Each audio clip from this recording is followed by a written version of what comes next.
जय श्री सीताराम मित्रों। भगवत भक्त दयालु बंधुओं, माताओं, बहनों, बेटियों, राम कथा में आज आगे कथा कहेंगे। वाल्मीकि आश्रम में लक्ष्मण जी जब छोड़ के आए सीता माता को, और जब सीता माता को बड़ा दुख हुआ कि राम जी ने मुझे त्याग दिया है लक्ष्मण जी के द्वारा, तब वो बहुत ज़ोर से रोने लगी। लक्ष्मण जी गंगा के इस पार आकर उनको देखते रहे जब तक वाल्मीकि जी उनके पास आके उनको नहीं ले गए अपने आश्रम में। यह देखकर लक्ष्मण जी भी बहुत ज़ोर से रोने लगे। तब सुमंत्र जी ने लक्ष्मण जी को बताया कि ये सब तो होना ही था, क्योंकि एक बार वशिष्ठ के आश्रम में दुर्वासा जी आए थे और वहाँ जाकर दशरथ जी ने दुर्वासा जी से पूछा था कि हमारे राम के बारे में बताओ, उनका भविष्य बताओ, उनके बच्चों का भविष्य बताओ। तब उन्होंने कहा था कि राम सारे जीवन दुखी रहेंगे, वो सुख नहीं प्राप्त कर पाएंगे, और माता जानकी जी भी सुखों से वंचित रहेंगी। और वो इसलिए रहेंगी क्योंकि एक बार देवासुर संग्राम में सभी दैत्य और राक्षस भृगु की पत्नी के पास जाके छुप गए थे। भगवान विष्णु से देवताओं ने कहा कि भृगु की पत्नी ने सभी दैत्यों को छुपा लिया है भगवान। क्रोध में आकर विष्णु भगवान ने अपने चक्र से उनका मस्तक काट दिया था। तब भृगु ने श्राप दिया था कि विष्णु तुम भी अपनी पत्नी के वियोग में इसी तरह रहोगे, दुखी भी रहोगे और पत्नी भी दुखी रहेंगी। हे लक्ष्मण, मैं उस समय वहीं बैठा था साथ में। तब दशरथ जी ने हमसे कहा था और वशिष्ठ जी ने कहा था कि किसी से ये बात मत कहना। आज हमने आपसे कह दी, इसलिए प्रभु आप शोक ना करें। क्यों कि हर संयोग का अंत वियोग में ही होता है, और हर संचित उपार्जित संचित जितना चाहे संचय कर लो, उसका अंत विनाश में होता है, जीवन का मरण में होता है। मित्र हो, पुत्र हो, स्त्री हो या धन हो, इन सब से वियोग निश्चित है। इसलिए हे पुरुष तुरंग श्री हरि प्रभु महाराज, आप दुख और शोक ना करें। तब राम जी कथा सुनाते हैं नरक की। महाराज नरक की कथा सुनने के बाद आगे की कथा हम आज कहेंगे। राम जी लक्ष्मण जी को कथा सुना रहे हैं। कथा बहुत अच्छी है, कई पुराणों में भी मिलती है और कुछ संक्षेप में भी भगवान ने उनको कहा है। चलिए हम सब मंगलाचरण करके इस कथा को आगे बढ़ाते हैं। जय श्री सीताराम सभी को। नमोस्तु रामाय सा लक्ष्मणाय देव्यै च तस्यै जनकात्मजायै। नमोस्तु रुद्रेन्द्रियमानिलेभ्यो नमोस्तु चंद्राग्नि मरुद्गणेभ्यः। जग मंगल गुण ग्राम राम के, जग मंगल गुण ग्राम राम के। दानी मुकुट धन धर्म धाम के, दानी मुकुट धन धर्म धाम के। जे यही कथहि स्नेह समेता, जे यही कथहि स्नेह समेता। कहि हई सुन हई समुझ सचेता। होई राम चरण अनुरागी, होई राम चरण अनुरागी। कलिमल रहित सुमंगल भागी, कलिमल रहित सुमंगल भागी। रामो न मानुषो जाता परमात्मा सनातनः। श्री राम मनुष्य नहीं थे, वो परमात्मा, सनातन परमात्मा परब्रह्म थे। नास्ति वेद समम शास्त्रम नास्ति शांति समम सुखम नास्ति शांति परम ज्योतिर्नास्ति रामायणात् परम नास्ति क्षमा समम सारम नास्ति कीर्ति सनम धनम नास्ति ज्ञान समो लाभो नास्ति रामायणात् परम। नारायणं नमस्कृत्य नरं चैव नरोत्तमं देवीं सरस्वतीं व्यासं ततो जयमुदीरयेत्। मनोजवं मारुतुल्यवेगं जितेन्द्रियं बुद्धिमतां वरिष्ठं वातात्मजं वानरयूथमुख्यं श्रीरामदूतं शरणं प्रपद्ये। श्रीरामदूतं शरणं प्रपद्ये। व्यापक ब्रह्म निरंजन व्यापक ब्रह्म निरंजन निर्गुण विगत विनोद। व्यापक ब्रह्म निरंजन निर्गुण विगत विनोद। सो अज प्रेम भगति बस कौशल्या की गोद। सियावर राम चंद्र की जय। वो परब्रह्म परमात्मा रूप और स्वरूप से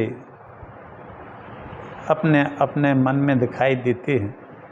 रूप से वो राम रूप में कौशल्या की गोद में है और स्वरूप से तो वो अखंड ब्रह्मांड में है।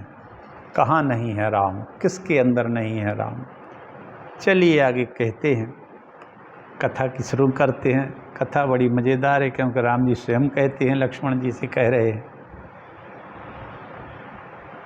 सौम्य लक्ष्मण राजाओं में श्रेष्ठ निमि के साप से ब्राह्मण वशिष्ठ का और ब्राह्मण वशिष्ठ के साप से राजा निमि का जो अद्भुत जन्म घटित हुआ उसका सारा कारण मैंने तुम्हें कह सुनाया है।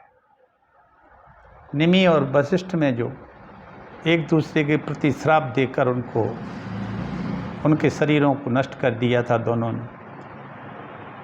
इसके बाद लक्ष्मण जी कहते हैं, एवं ब्रवीति रामे तु लक्ष्मण परिवीरः प्रत्युवाच महात्मानं ज्वलंतमेव तेजसा।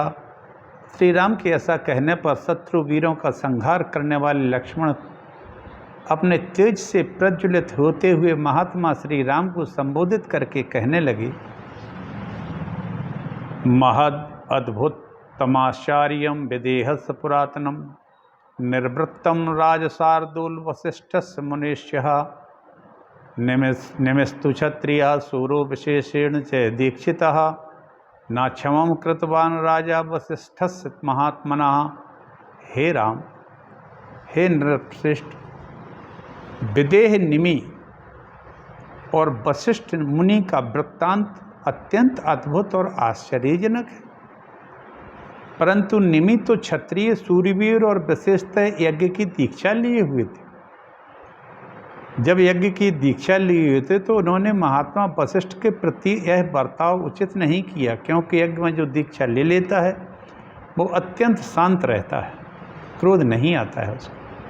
फिर इनको क्रोध कैसे आ गया? तब लक्ष्मण के इस कहने पर दूसरों के मन को रमाने यानी प्रसन्न रखने वाले बालों में श्रेष्ठ क्षत्रियों शिरोमणि श्री राम ने संपूर्ण शास्त्रों के ज्ञाता उद्दीप्त तेजस्वी भ्राता लक्ष्मण से इस प्रकार कहा।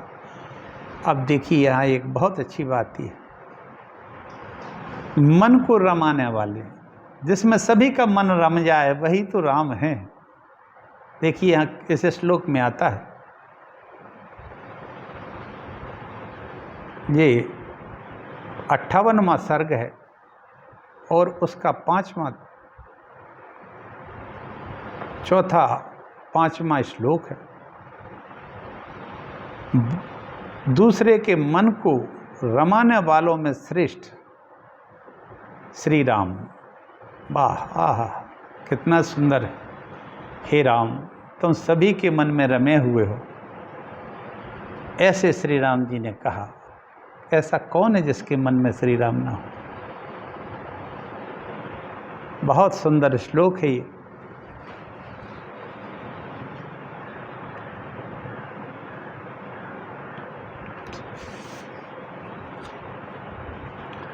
वीर सुमित्रा कुमार सभी पुरुषों में वैसी क्षमा नहीं दिखाई देती है जैसी राजा अयाति में दिखाई दी। अब राम जी एक महाराज अयाति का वर्णन करते हैं जिन्होंने क्रोध नहीं किया था किसी पर। अयाति में वो ऐसी क्षमा थी सब में नहीं देखी जाती। वह प्रसंग बतलाता हूँ, एकाग्र चित्र होकर लक्ष्मण सुनो। नहुस के पुत्र अयाति पुरवासी जो प्रजाजनों में, ये नहुस जो थे पुरुरवा के पुत्र थे, पुरुरवा के पुत्र थे। इन्होंने काफ़ी समय तक इंद्रलोक में इंद्र का राज की संभाला। नहुस के पुत्र का नाम था अयाति, ये चंद्र वंश से थे। उनकी 2 पत्नियां थीं। एक का नाम था शर्मिष्ठा जो बृहस्पति नाम के दैत्यराज की पुत्री थी, और दूसरी का नाम था देवयानी जो शुक्राचार्य की पुत्री देवयानी थी। देवयानी दोनों और शर्मिष्ठा सुंदर भी थी, लेकिन राजा को शर्मिष्ठा ज़्यादा पसंद थी। उसका व्यवहार कह लो या जो भी हो, और उन दोनों के एक एक पुत्र था। शर्मिष्ठा के पुत्र का नाम था पुरु और देवयानी के पुत्र का नाम था यदु।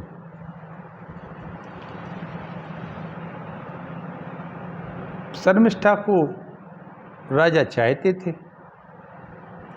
इस बात को लेकर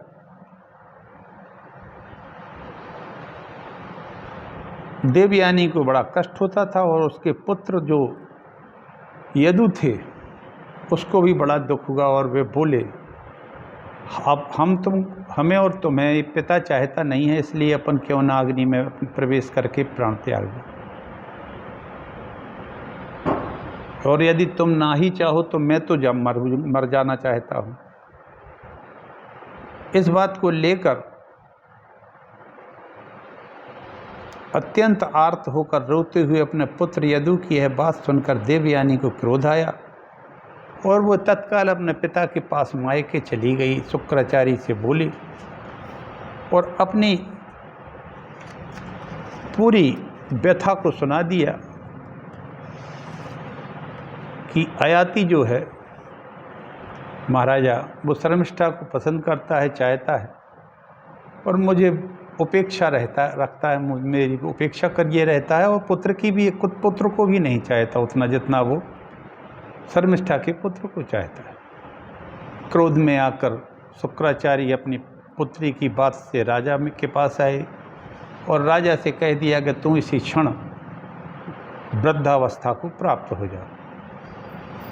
वृद्धावस्था के प्राप्त होने से अब वो किसी तरह का शारीरिक उपभोग तो कर नहीं सकता था। यदि आपके प्रति अनादर का भाव रखने के कारण मेरी भी अवहेलना करते हैं और मुझे अधिक आदर नहीं देते। यह सुनकर शुक्राचार्य को क्रोध हो गया और उन्होंने नहुस कुमार तुम दुरात्मा हो, अवहेलना करते हो, इसलिए तुम्हारी अवस्था जरा जीर्ण वृद्ध के समान हो जाए, तुम सर्वथा शिथिल हो जाओगे। जब इस तरह से उसने कह दिया, और अयाति जो उनके दामाद भी थे बूढ़े एकदम हो गए, उन्होंने अपना गलती को स्वीकार किया, क्षमा याचना की। तब उन्होंने कहा ठीक है, जो पुत्र तुम्हें अपनी युवावस्था दे दे तो तुम उसकी युवावस्था से अपना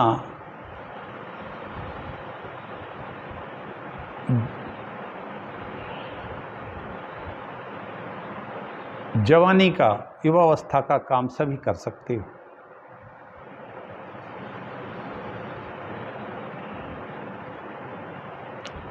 अब वो सोचने लगे मैं भोगों का रमण कैसे करूँगा, कैसे इच्छा पूर्ण करूँगा। तब उन्होंने कहा, यदु ने नरश्रेष्ठ ययाति को उत्तर दिया, आप पहले उन्होंने यदु से उसकी जवानी मांगी तो उसने कहा आपके लाडले बेटे पुरु ही इस वृद्धावस्था को ग्रहण करें, आप तो हमें चाहते ही नहीं हैं, तो मैं आपको क्यों अपनी जवानी दूं? मैं जवानी में बूढ़ा क्यों बनूं? तुम बुढ़ापे में जवान बन जाओगे और हम जवानी में बूढ़े हो जाएंगे। तुम चाहते तो शर्मिष्ठा के पुत्र पुरु को हो, तो जिसको चाहते हो उसी से मांगो ना।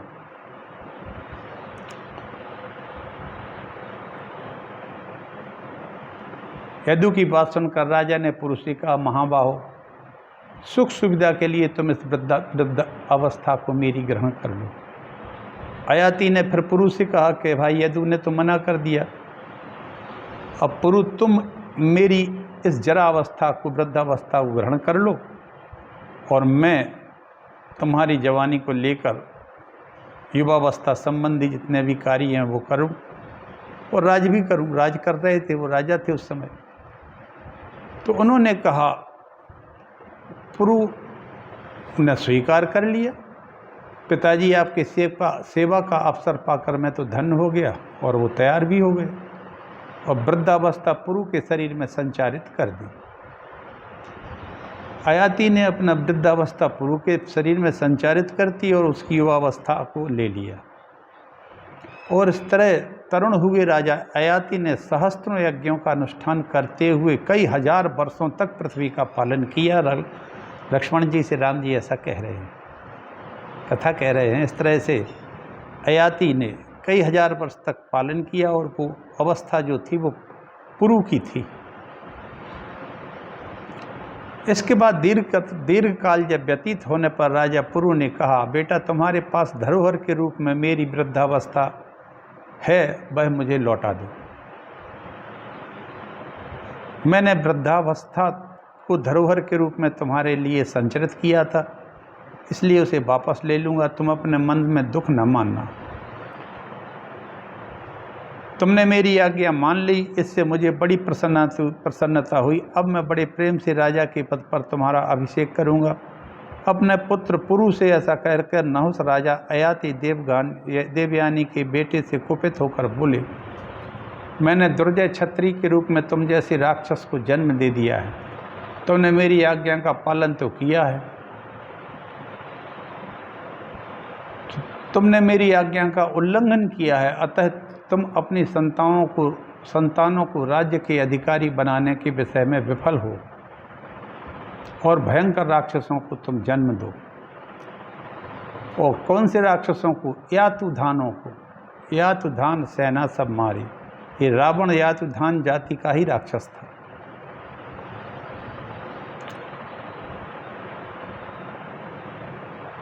और तुम्हारी संतति भी तुम्हारे समान ही उद्दंड होगी।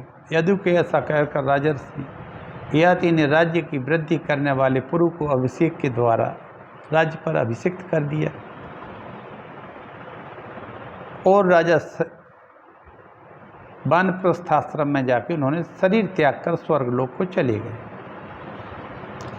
यदु क्रौंच वन में जाकर सहस्त्रों यातुधान नाम के राक्षसों को उसने जन्म दिया।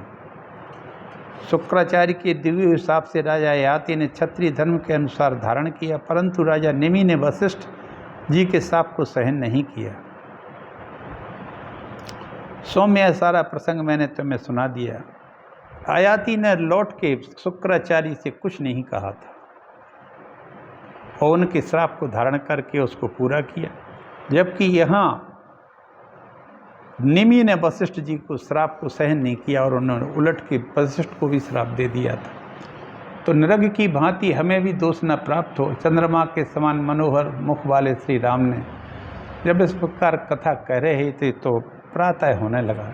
रात्रि में ये कथा दोनों भाइयों के बीच में चल रही। श्री राम के द्वार पर कार्यार्थी कुत्ते का आगमन और श्री राम का उसे दरबार में लाने का आदेश।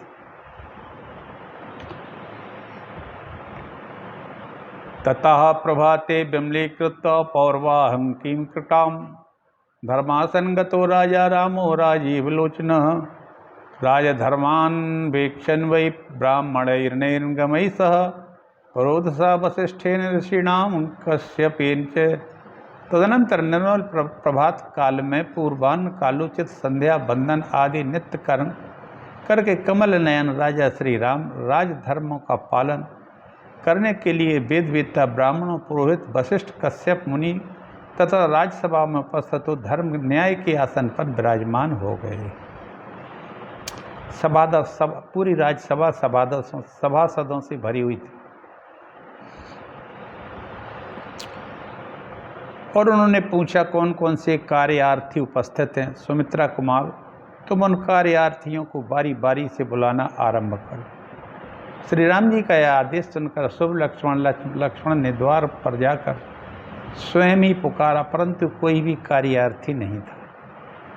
श्री राम के समय में किसी का काम पेंडिंग रहता ही नहीं था, सभी विभागों के काम अपने आप ही हो जाया करते थे, तो किसी को वहाँ भगवान के समक्ष आने की ज़रूरत ही नहीं पड़ती थी कि हम अपना पक्ष रखें।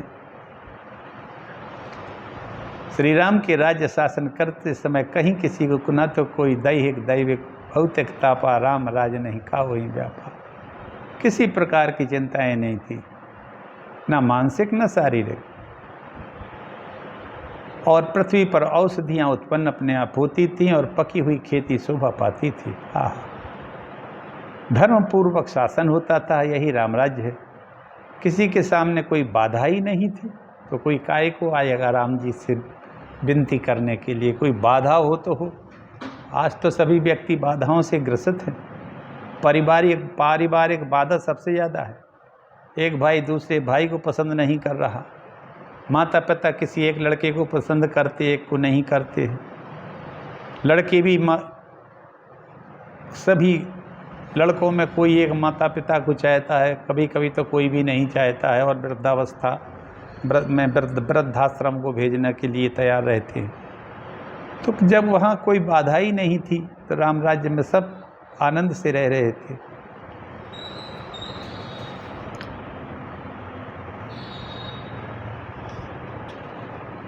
इस तरह से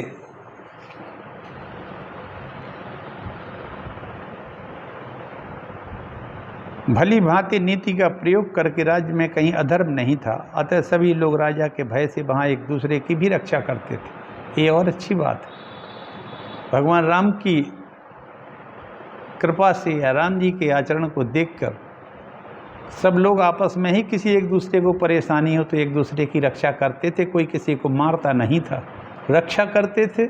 कमज़ोर की सबल रक्षा करता था, गरीब हो तो उसको, एक तो गरीब कोई था ही नहीं, अगर किसी को कोई कमी है तो पड़ोसी दे देता था। इतना उस समय सबके पास सब कुछ था, ऐसा राम राज्य था उस समय। लेकिन इस समय एक बात हुई। श्री राम के कहने पर सुमित्रा कुमार लक्ष्मण राजभवन से बाहर निकले। द्वार पर एक कुत्ता भौंक रहा था। लक्ष्मण ने पूछा तो उसने कहा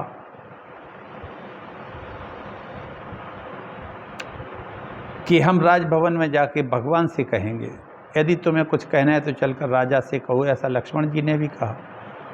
कुत्ता बोला, सुमित्रा नंबर देवालय में, राजभवन में, ब्राह्मणों के घर में, अग्नि में इंद्र वायु देवता सदा स्थिर रहते हैं, अतः हम अधम योनि के जीव स्वेच्छा से वहाँ जाने के योग्य नहीं हैं।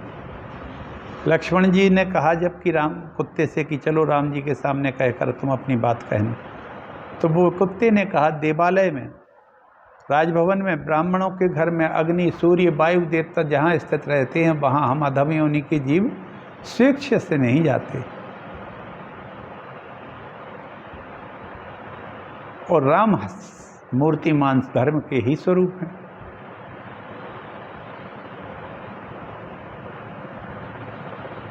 कौशल्या का आनंद बढ़ाने वाले महाबाहु श्री रघुनाथ जी, मेरा यह निवेदन सुनिए।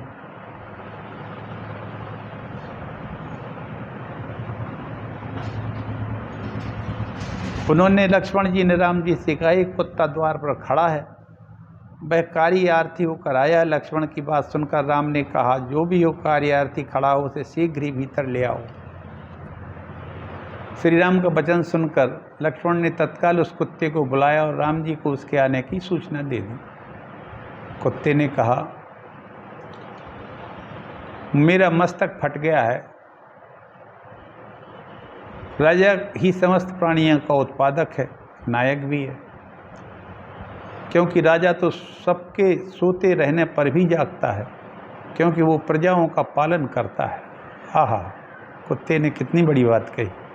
पहली बात तो ये, कुत्ता मनुष्य की भाषा बोल रहा था। राजा करता है, रक्षक है, जगत का पिता भी है। राजा ही काल है, युग है, राजा यह संपूर्ण जगत भी है। रघुनंदन राजा धर्म से ही राज्य प्राप्त करे, धर्म से ही निरंतर पालन करता है। धर्म से राजा सबको शरण देना वाला होता है और सबका भय दूर करने वाला भी होता है।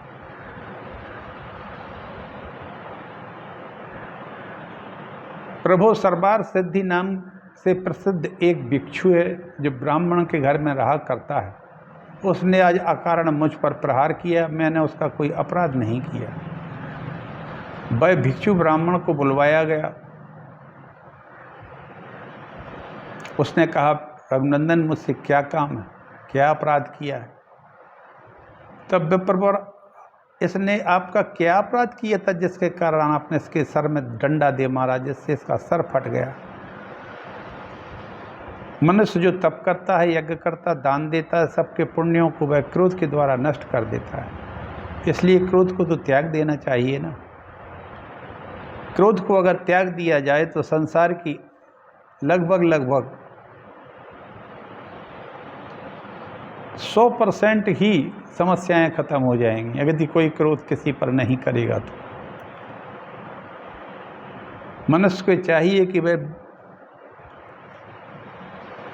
विचरने वाले लोगों को मन, वाणी, क्रिया और दृष्टि द्वारा सबकी भलाई करे। मन से, वाणी से और काम से, क्रिया के द्वारा। तब उसने कहा, प्रभु मेरा मन क्रोध से भर गया था, इसलिए मैंने इसे डंडे से मारा।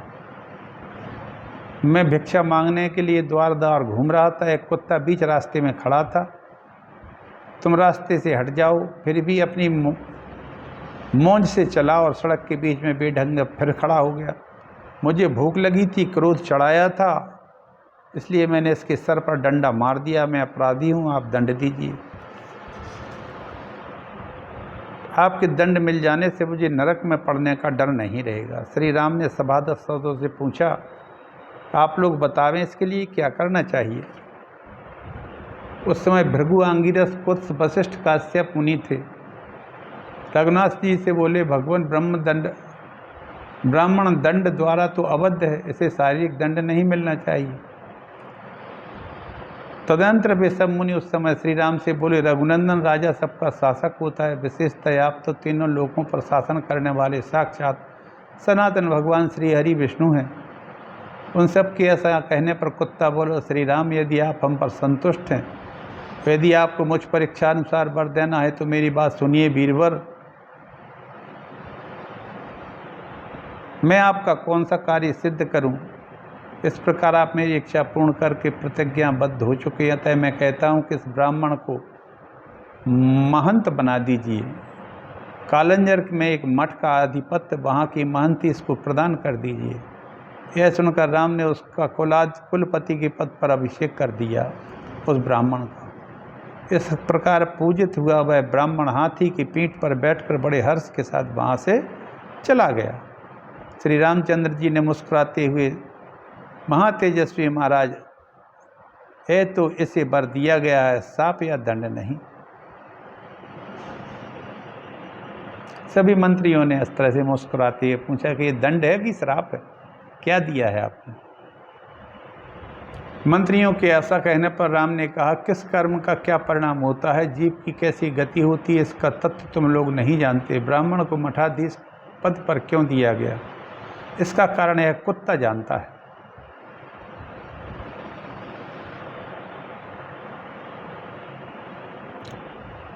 कुत्ते ने कहा, पहले मैं इसी कालंजर मठ का कुलपति, मठाधीश, महंत था। मैं दास दासियां न्याय उचित भाग बांट देता था सभी में, देव संपत्ति की रक्षा करता था। लेकिन कुछ समय बाद मुझे घोर अवस्था, अधम गति प्राप्त हुई। फिर जो ऐसा क्रोधी धर्म को छोड़ चुका है, दूसरों के हित में लगा, क्रोध करने वाला क्रूर कठोर मूर्ख अधर्मी वह ब्राह्मण तो मठाधीश होकर अपने साथ ही ऊपर और नीचे की 7 पीढ़ियों को नरक में गिरा कर रहेगा। इसलिए किसी भी दशा में मठाधीश का पद ग्रहण नहीं करना चाहिए। ब्रह्मस्तम देवता द्रव्यम अस्त्रीणाम बालधनम चयत दत्तम हरति यो भूयः इष्टै सह विनिश्यति। कितनी बड़ी बात कह रहे हैं यहाँ रामायण में।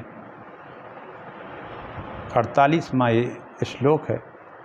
जो ब्राह्मण का, देवता का, स्त्रियों का, बालकों का धन हर लेता है, जो अपनी दी हुई संपत्ति को फिर से वापस ले लेता है, वह इष्ट जनों सहित नष्ट हो जाता है। मित्रों, ना तो ब्राह्मणों का, क्या किसी का भी नहीं हड़पना चाहिए, देवता का, स्त्रियों का, और जिसका कोई ना हो, छोटे छोटे बालक हों, उनका यदि किसी ने उनको बालक समझकर उनका धन हर लिया तो वह अपने संपूर्ण परिवार के सहित नष्ट हो जाता है। रघुनंदन जो ब्राह्मणों देवताओं का द्रव्य हड़पता है, वह शीघ्र ही अबीची नामक घोर नरक में गिर जाता है। जो देवता ब्राह्मणों की संपत्ति को हर लेने का विचार भी मन में लाता है, वह नरकों में गिरता रहता है। कुत्ते का यह वचन सुनकर राम जी के नेत्र आश्चर्य से खिल उठे और महातेजस्वी कुत्ता भी जिधर से आया था उधर ही चला गया। वह पूर्व जन्म में बड़ा ही मनस्वी था। वो कुत्ता कुत्ते की योनि में पड़ा था, परंतु इस जन्म में वह कुत्ते की योनि में उत्पन्न होने के कारण दूषित हो गया था। उस महाभाग कुत्ते ने काशी में जाकर प्रायोपवेशन कर लिया और अन्न जल छोड़कर अपने प्राण त्याग दिए। यह उत्तरकांड का प्रक्षिप्त सर्ग है। दूसरा, मित्रों, आज यह स्थिति ऐसी है कि दूसरे का धन, देश का धन अपने नाम करना, ईडी के छापे घल रहे हैं। इन दुष्टों का क्या होगा जब एक कुत्ता केवल एक महंत के पद पर प्रतिष्ठित होकर वो उसको, जब वो धर्म से च्युत हो गया तो वो कुत्ते की योनि में आ गया और उसने अपना पूरा वृत्तांत राम जी से सुनाया। बाद में वो काशी में जाकर प्रायोपवेशन करके, प्रायोपवेशन कहलाता है अन्न जल का त्याग करना और जल में खड़े होकर अपने प्राण त्याग देना। तो कुत्ते को यह जानकारी थी कि मैं पूर्व जन्म में एक बहुत बड़ा महंत मठाधीश था। उसने अपने कुत्ते का जन्म त्याग दिया और इसी के साथ ही वो इस जीवन से मुक्त हो गया। काशी में जाकर त्याग गया, इसलिए स्वर्ग को चला गया। राम जी की आंखें बड़ी प्रसन्नता से, हर्ष से खिल उठे। सभी सभासद सुनते रहे। आज यहीं इसी कथा को यहीं विराम देते हैं। कल आगे हम च्यवन ऋषि की कथा कहेंगे जो राम जी सुनाते जा रहे हैं लक्ष्मण को। यह राम कथा चल रही है जो राम जी स्वयं कह रहे हैं। सिया राम मैं सब जग जानी, करहु प्रणाम जोर जुग पानी। उल्टा नाम जपो जग जाना, वाल्मीकि भय ब्रह्म समान। जय श्री राम, जय राम, जय जय राम। वही राम जी सबको रमाने वाले हैं, उनकी जय हो।